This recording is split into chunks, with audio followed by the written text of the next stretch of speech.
Greetings one and all.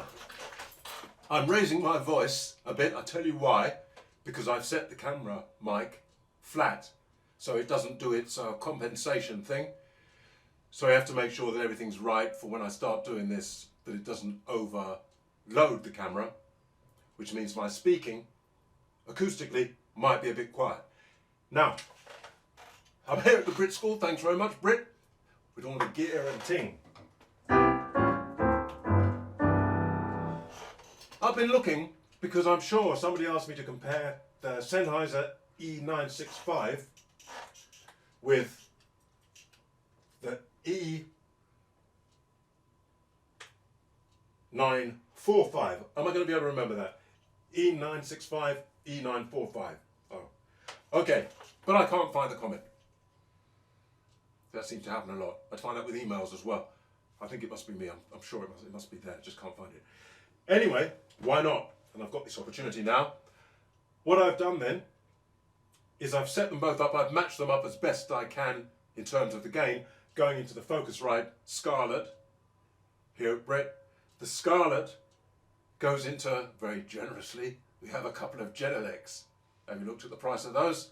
So if you like, here we've got a top-end PA in a room, which as you can hear from my voice, isn't all that boomy.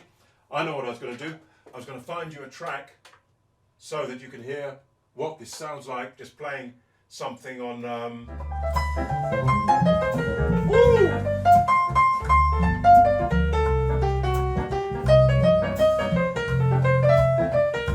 If only!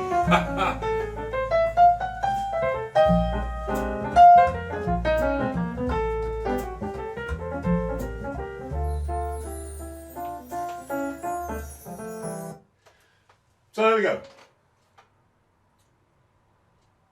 Gonna go straight to the 965.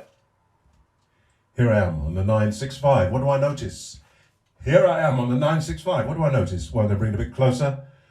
What I've noticed before on the 965 is it seems very even and a little bit old school.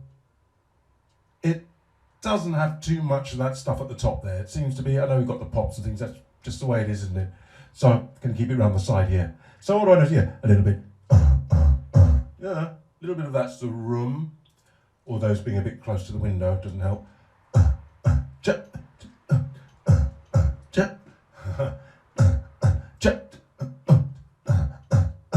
Okay, so that's the 965. Keep it away from pointing it there, got a little bit of feedback there. That's on supercardioid setting. Not sure what the 945 is. Now I'm on the 945 and immediately, yeah man. 945. 645.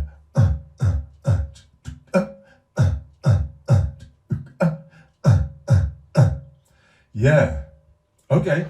I think that really, I might do them into the interface later. I don't think I'm going to actually, because you can hear, so I know it's a camera mic and everything, but it's very much a kind of live type thing, which is different from what I normally do. So straight away there we can hear some differences. So for me, a little bit, this one, I'm going to say really, this one I prefer for sure. A little bit soggy.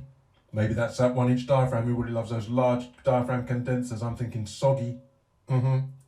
Unless you hype the top and then you get a bit of distortion and stuff that's not really true. This one, gonna get some pops because I've got these, but immediately you can hear that. No, it's not very nice. I've said that before about this one, doesn't suit me. It's like a character or something. So what I'm gonna do now, what you didn't ask me who the gentleman was, I can't remember. So what I'm gonna do, I brought along a couple of others. Well, this one is here. I leave this at school. It's a M700. Beyerdynamic from the 80s, mid-80s I think. I've got a number of mics, so I leave this one here just to bring the changes really. And this one, often I bring in the Earthworks SR314 because I use it for recording. I put the little foam thing on sometimes because they're a bit clumsy with the breath, and I use it for recording. So I thought, well, what shall I do now? I'm going to go through and compare the two condensers, so we'll get rid of the 945 and compare the 965, I'm on the 945 at the moment, the 965 to the Earthworks 314. That's coming out next. Okay, I've balanced these up as best I can. There will be some popping because these switches usually work fine on dynamics. Sometimes on condensers you get some popping. So if that happens, I'll reduce it because it might be quite loud. So now I'm on the 945. Face this way to minimize the risk of feedback. I'm on the 945. So we know, no I'm not, I'm on the 965 condenser. I'm on the 965 Sennheiser e965 condenser. So we know what that's like. I've said maybe a little bit old school. Nice, smooth, nicely extended, just nicely done. Nicely done. I've done a review on it ages ago. Check it out, my feelings haven't changed much. So I'm going to switch off the 965 and go on to the Earthworks SR314. Now I'm on the Earthworks SR314, which I need to bring up just a little bit. Have I got the right one?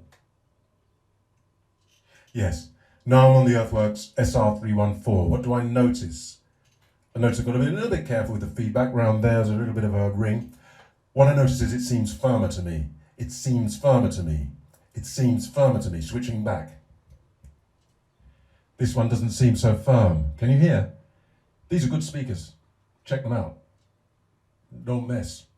This one doesn't seem so firm. It's nice and smooth. When I get to there, can you hear there's a bit of overhang? And it won't be these speakers because they're quite small drivers there, as you can see.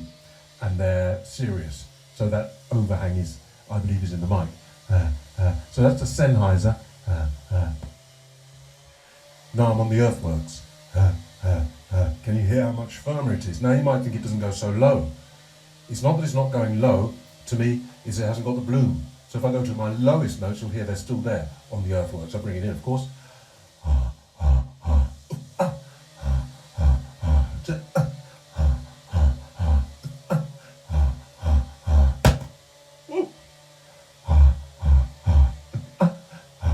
So now this sounds like it's got a blanket over it or something, doesn't it? Sorry about the noise outside, can't do anything. I could shut the windows. I might do, in fact I will. Yeah, so that's that. Back on the Earthworks. Back on the Earthworks. Oh, overloading just a little, I see. No, we're all right. Back on the Earthworks. So what I'm going to do now, it struck me, keep this like this. Notice when I go around there, I might, because the volume level might get a little bit of a ring in this room. It's quite a small room. Hard surfaces there. Now, what about these two dynamics? The gentleman didn't ask me to do this, but I've got them here, so I thought I'm going to do it. Why not? So now I've got the 945, which is a reasonably high output, I believe, against this old M700, which actually is a low output. I don't know why that is. The M700 is dynamic, and I think it's got a Hostafan diaphragm, but the output is quite low. So let's do that. Okay, now I'm on the Beyerdynamic M700, and the gain is up at 3/4, so this can handle it. For this, the Sennheiser e945, noticeably less than 3/4, but still over half. What I'm doing as I'm speaking here, I'm noticing that accentuation there. What I've noticed with this mic before is that it's a bit, if you end up keeping it away, the M700, you end up with a kind of U shape. No, you don't. Yeah, you do a bit. Well, you end up with it sounding like this, as if the middle's gone. You bring it a bit closer. Can you hear what's happening already? Sounding like this, sounding like this. I'll bring it a bit closer still. Sounding like this, sounding like this, sounding like this. Bring it a bit closer still. Sounding like this, sounding like this, sounding like this. I'm going to bring it a bit closer still. Can you bear it? Sounding like this, sounding like this. Too much? Sounding like this. So around about there. So what seems to happen is as the proximity comes in, it fills in the middle as well. And when it's further away, it can sound very thin. So this one needs has got a peak at the top there. It's quite smooth. I think you can hear the Hostafan, the fast thing. Not too grainy up there. So it's a little bit of an unusual mic. It was quite expensive at the time. Didn't last all that long. Maybe people didn't, you know, some of these mics you've got to learn how to use them. Like the M88 as well. You've got to learn how to use them. And I think, yeah, if you do this on this one, you just put it there on this one, this is what you're going to get. So if people were doing that, you know, forget it. So then you have to roll all the bass off, and you're probably just left with, which is, as you say, quite delicate, I find. Now, moving on to the Sennheiser 945. This is the Sennheiser 945. Immediately I breathed in there. We'll go back to that if I remember. There's something metallic and hard about it, isn't there? I think it needs to be a bit louder. Something metallic and hard about it. Something metallic and hard about it, is there? Yes. Definitely those S's there compared to the M700, 700, 700, 700, 700, 700, 700. Yes. Yes. Yes. Yes. Sennheiser. Yes. Yes. Oh. They do say something about bold, this. Who needs it? Well, I don't want to knock anybody. Everyone's got to try and sell stuff. Everyone's got to keep bringing new stuff out, haven't they? Keeps things going. You can't stay with something that works and leave it like that, and you probably wouldn't sell very many after a while. Or maybe you would. Even Leica, those camera makers, keep fiddling about and changing, even though nothing much has changed. Well, I don't know. Well, it's just the way things are. So careful not to get caught out too much. All right. I think that might be it. Oh, I'm just going to do the low end then, yeah. 700.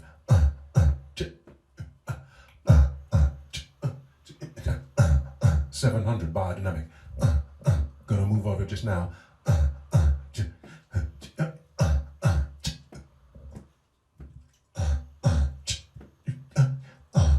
Bit of SM58 stuff going on there. The low end's not really there, so then it leaves that spiky stuff so exposed.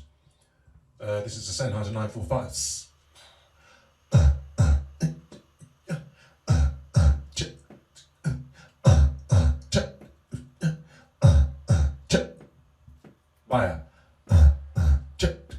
I can manage that. Maybe that's a bit too much, is it, when I bring it right in? Yeah, so let me keep it there. Yes. So that's kind of nice for the 700 round about there.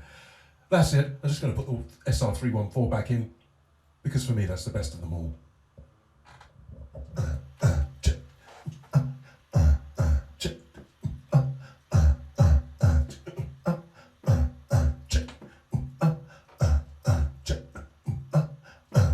Yeah.